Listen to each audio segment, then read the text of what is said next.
जय श्री कृष्ण दोस्तों। भगवान श्री हरि कहते हैं, वैकुंठ में विराजने वाली रमा देवी की सहचारिया, श्वेतदीप की सखिया, भगवान अजित विष्णु के चरणों के आश्रित ऊर्ध्व वैकुंठ में निवास करने वाली देविया तथा श्रीलोकाचल पर रहने वाली गोपिया, समुद्र से प्रकटित श्री लक्ष्मी की सखिया, ये सभी भगवान कमलापति के वरदान से ब्रज में गोपिया होगी। पूर्वकृत विविध पुण्य के प्रभाव से कोई दिव्य, कोई अदिव्य, कोई सत्व, राज, तम तीनों गुणों से युक्त देविया ब्रजमंडल में गोपिया होगी। रुचि के यहाँ पुत्र रूप में अवतीर्ण दुलोकपति रुचिर विग्रह भगवान यज्ञ को देखकर दिवंगनाएं प्रेम रस में निमग्न हो गई।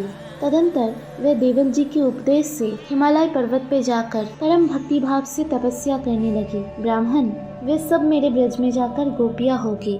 भगवान धन्वंतरी जब इस भूतल पर अंतर्ध्यान हुए, उस समय संपूर्ण औषधियाँ अत्यंत दुख में डूब गई और भारतवर्ष में अपने को निष्फल मानने लगी। फिर सबने सुंदर स्त्री का वेश धारण करके तपस्या आरंभ की। 4 युग व्यतीत होने पर भगवान श्री हरि उन पर अत्यंत प्रसन्न हुए और बोले, तुम सब वर मांगो। ये सुनकर स्त्रियों ने उस महान वन में जब आंखें खोली, तब उन श्री हरि का दर्शन करके वे सबके सब मोहित हो गई और बोली, आप हमारे पति तुल्य आराध्य देव होने की कृपा करें।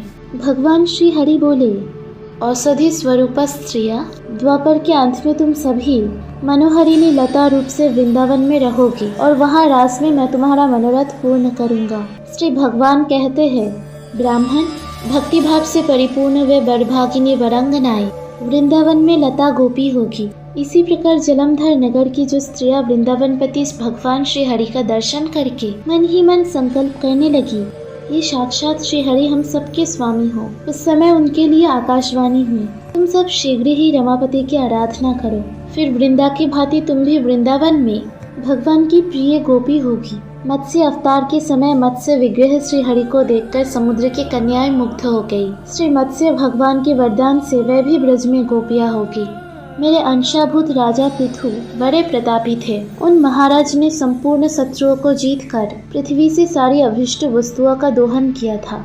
उस समय बरहिस्मती नगर में रहने वाली बहुत सी स्त्रियां उन्हें देखकर मुक्त हो गई और प्रेम से विहल हो अत्रि जी के पास जाकर बोली, महामुनि, समस्त राजाओं में श्रेष्ठ महाराजा पृथु बड़े ही पराक्रमी हैं। ये किस प्रकार से हमारे पति हो गए, ये बताने की कृपा कीजिए। अत्रि जी ने कहा, तुम सब शीघ्र ही आज इस गौ को दुहो।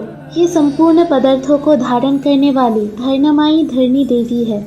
तुम्हारे सारे मनोरथ को चाहे वह समुद्र के समान अगाध, अपार एवं दुर्गम ही क्यों न हो, अवश्य पूर्ण कर देगी। ब्राह्मण, तब उन स्त्रियों ने मन को दोहन पात्र बनाकर उस गाय से अपने मनोरथ का दोहन किया।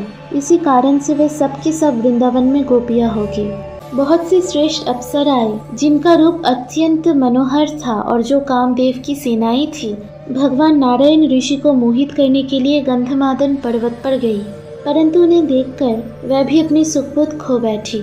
उनके मन में भगवान की पति बनने की इच्छा उत्पन्न हो गई। तब सिद्धत पदस्वी नारायण मुनि ने कहा, तुम ब्रज में गोपिया होगी और वही तुम्हारा मनोरथ पूर्ण होगा।